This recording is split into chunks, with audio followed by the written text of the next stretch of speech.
from the mountain to the prairie. Welcome to the Watchdog Report. I'm Ed Ciffone, Yorktown Watchdog, and President of the United Taxpayers of Yorktown, the UTY.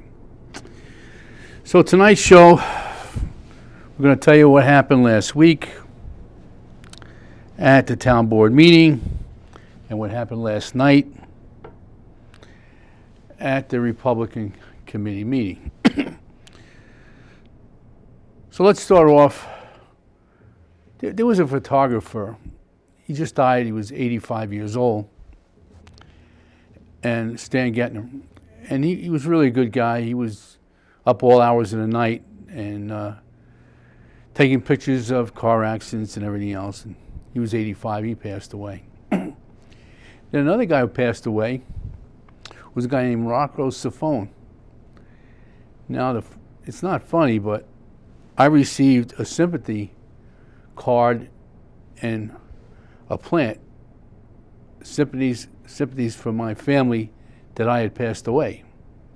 So I had to call the florist there and tell him I didn't pass away and that was somebody else. So you never know what's going to happen every day. So I knew Rocco. He was a good guy. He only had one F in his name instead of I have two Fs in the name. So let's get going with last Tuesday night. Now you got to understand that the United Taxpayers of Yorktown are for you and for the people of Yorktown. So we decided at our last meeting that from now on we will back up 4 or 5, as many mayors as we can, to say exactly the same thing or bring up a new topic.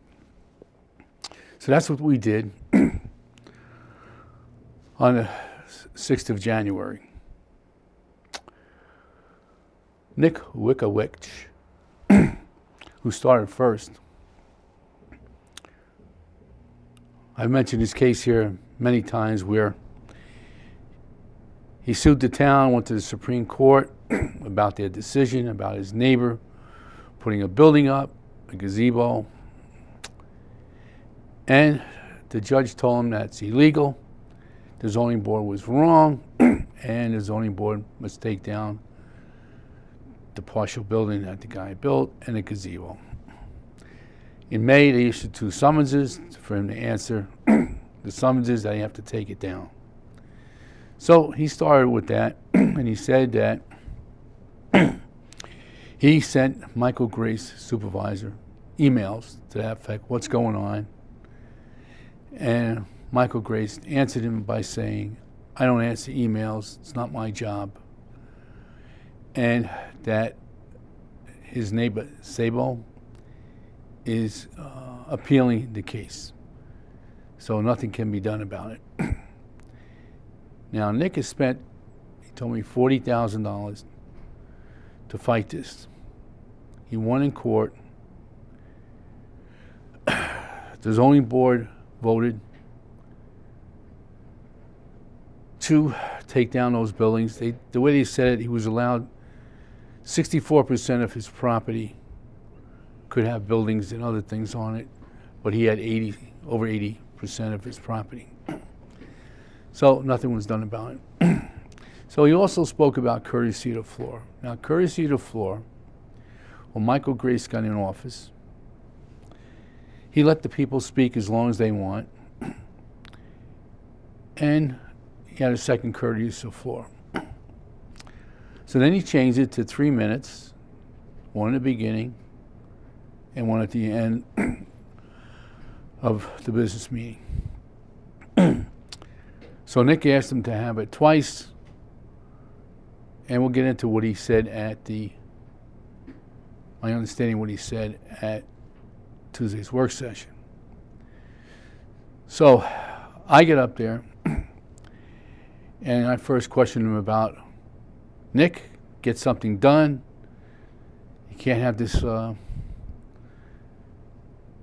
man not being satisfied from the court, what that decision was made, what the zoning board was made, nothing's being done. Then I started on the budget.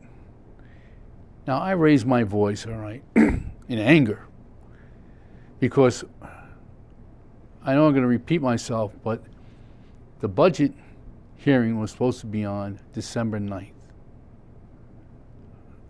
No, December 10th. See, I get confused myself.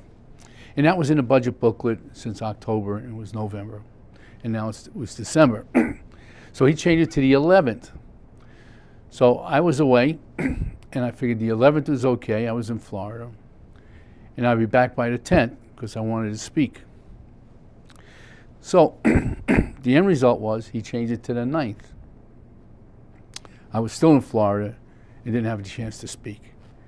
And the reason why he did it, maybe you've heard this before if you watch my show, he went to the town auditor's Christmas party on that Wednesday, the 10th, when it was supposed to be a public hearing. I call that conflict of interest, unethical, but that's what he did.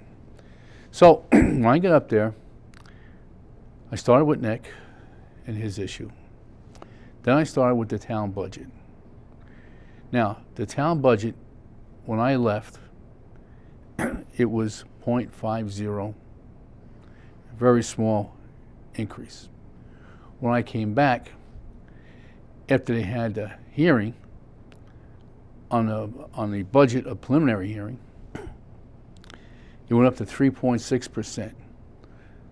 So I asked him, well, what happened? Why'd you change your mind? Tell us what was going on.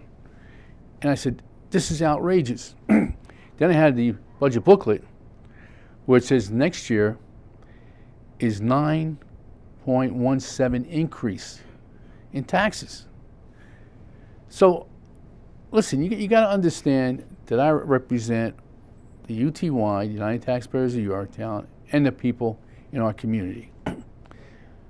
So, when the next topic, I'll go through the topics and I'll tell you what he said. So the next topic was Holland Sports Club. The Holland Sports Club is off of Lexington Avenue. There was so many buildings for years there. The town decided to take down the buildings. And instead of having a company come in that was certified to do this stuff, they had the town highway department do it under Eric DiBartolo. So Vishnu Patel, who's a scientist, went there and seen that there was toxic stuff covered up by mulch, and underneath the mulch there was even more stuff. So the DEP and the DEC came there and issued violations. Now I went before the board with the violations that had to be done, and Michael Gray's supervisor said there's no violations. We just have to get the work done, and that'll be it. So what happens next? Dave Paganelli becomes highway superintendent. They have to take up all that dirt and stuff that's contaminated. So he has to first get $15,000 for a machine in order to sift through all this stuff to make the dirt clean. Then he came to the board that Tuesday night, and he asked from $39,000 to $42,000 more to clean up this mess. And we got to understand that when they clean up this mess now, it's the town again, using their employees that could be doing other things besides clean up this mess.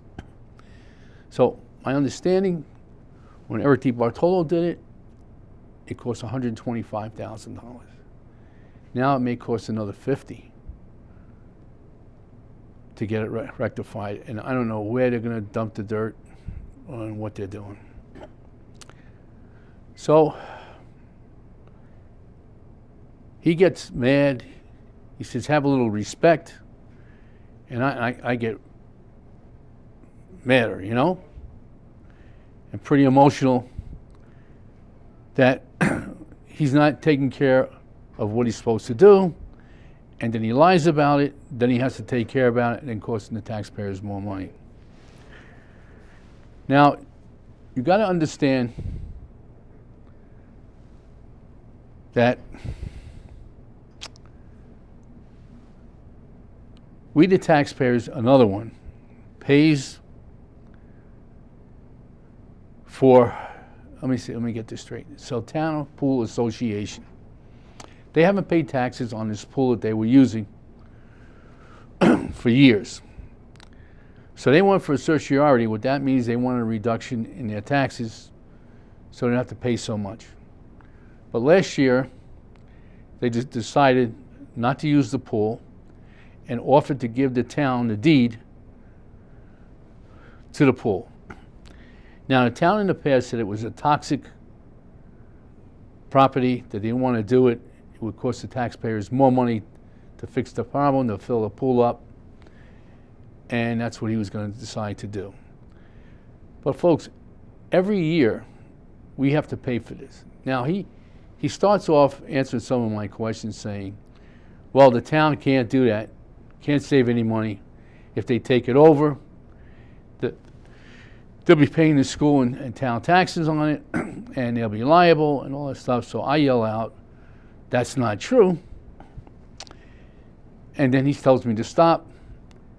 And then he says, while he's ranting and raving himself about Sultana Pool, that if they took it over and Recreation took it and made it parkland, that in 2 years' time we wouldn't have to pay the taxes on that property, school and county taxes. So, you know, I was up there, and again, Roseanne Brackett, I'm getting the name Roseanne Brackett, because I'm going to talk to you about her later on. Also talked about the pipeline and Junior Lake, where the supervisor is just working with the gas company, and they haven't told the conservation department or anything else like that.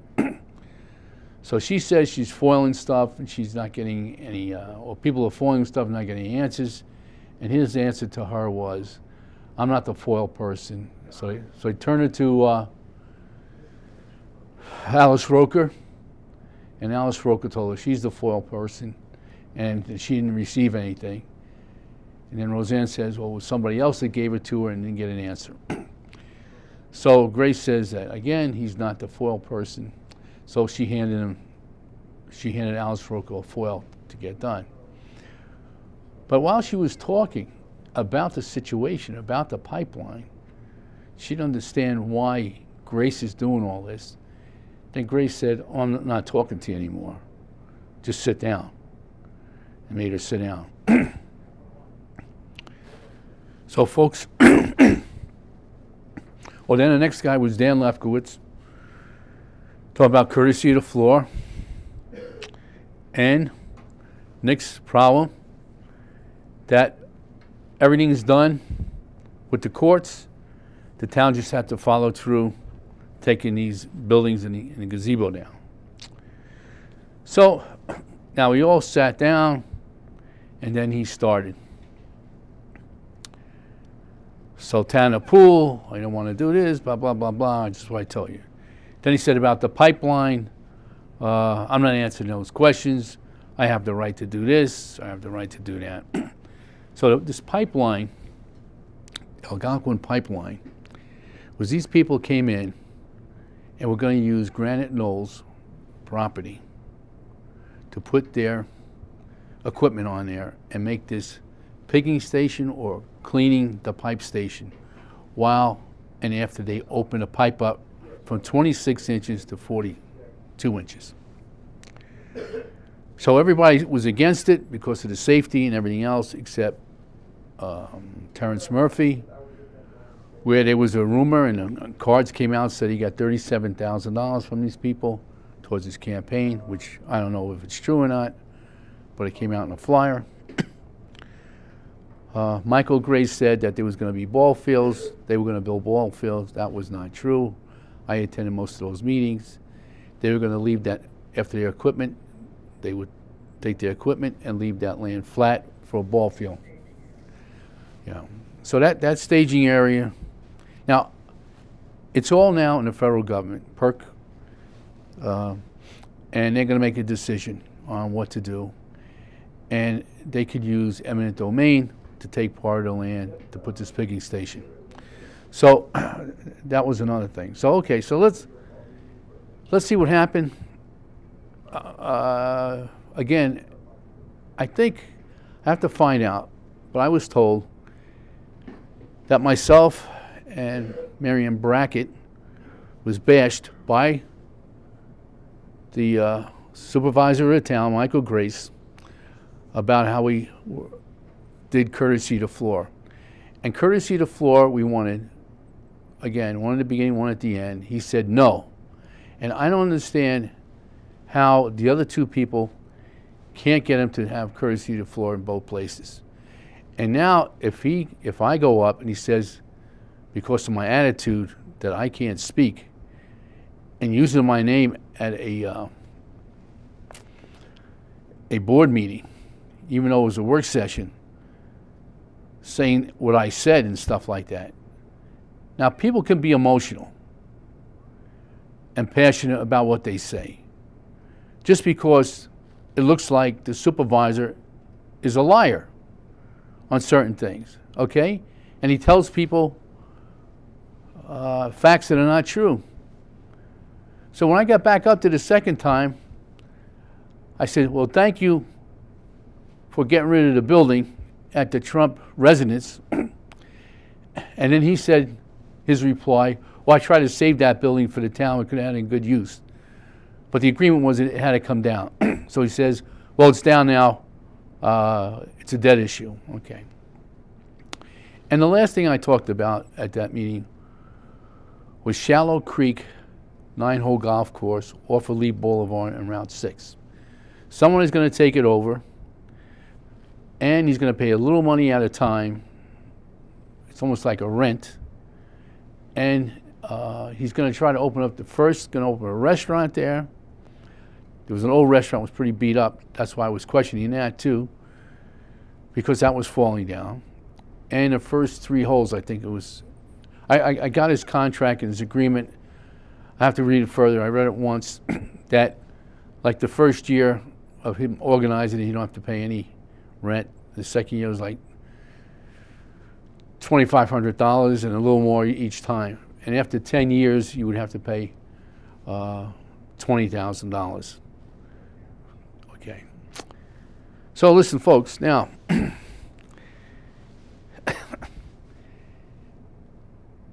let's get on with what's happening in the town. Let's get the second half of my show about the board election set on March 10th. Now, this is a special election on March 10th okay, thank you, Dennis. Okay, March 10th is a special election to put 2 candidates to fill the seats of Nick Bianco for 1 year and Terrence Murray, who just left, for 3 years. Now I went to the Republican committee meeting, which I used to be a committee person and a district leader. So I didn't see anything in the newspaper except that they were going to have a meeting on Wednesday night. So I went to Murphy's. I couldn't find them there. And then I went to the stage. I figured that was a big area if people wanted to go. And they were in the room. So I walk in, and I want to ask the procedure. I want to run for councilman, and I want the opportunity to speak to the committee. I never got a chance to say that. I went in there.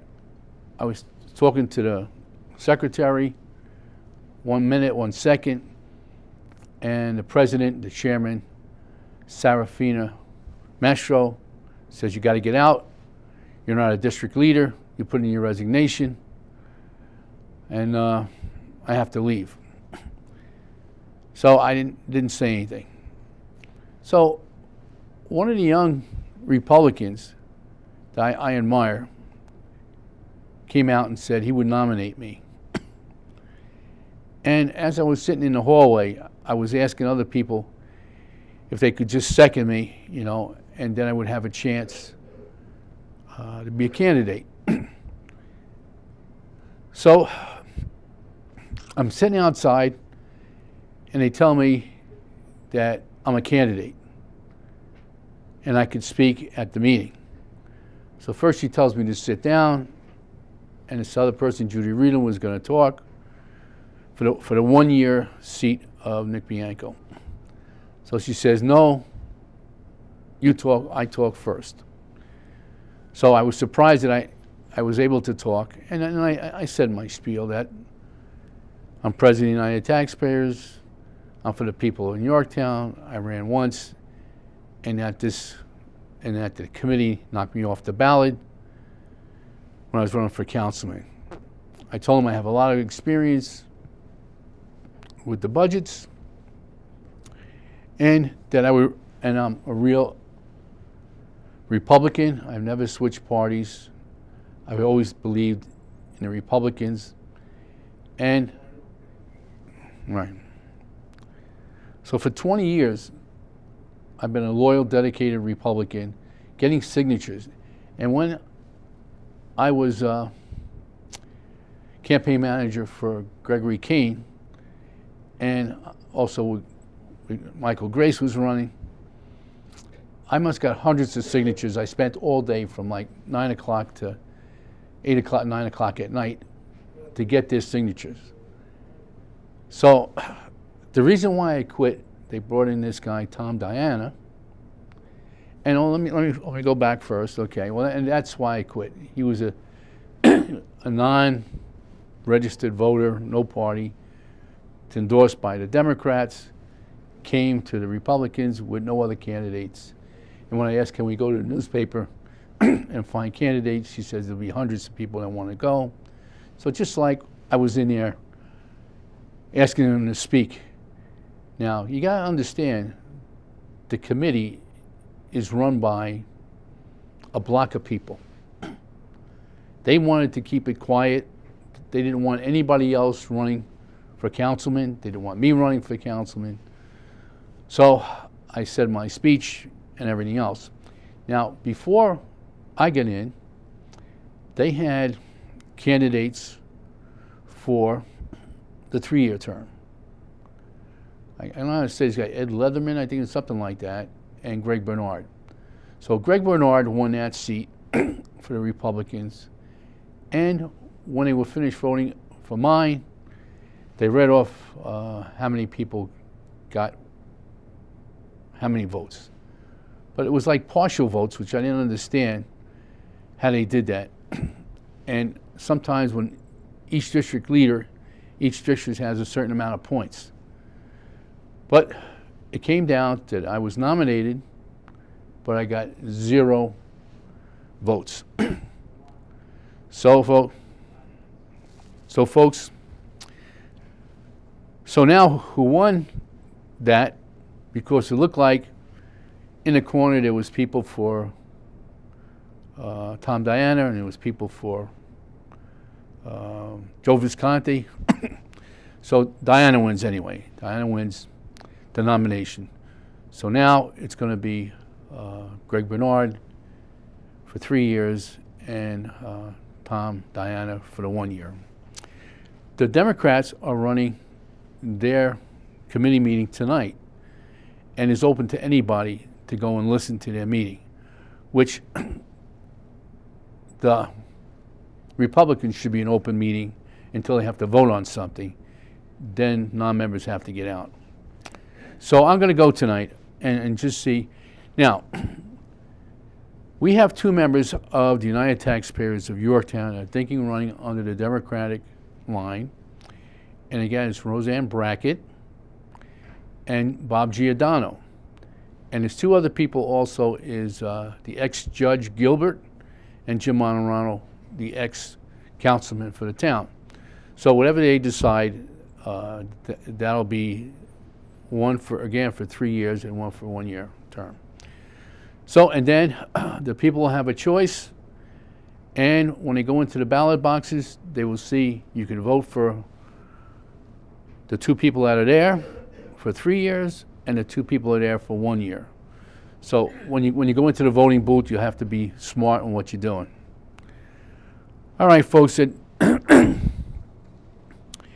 you know, it's really bad that people,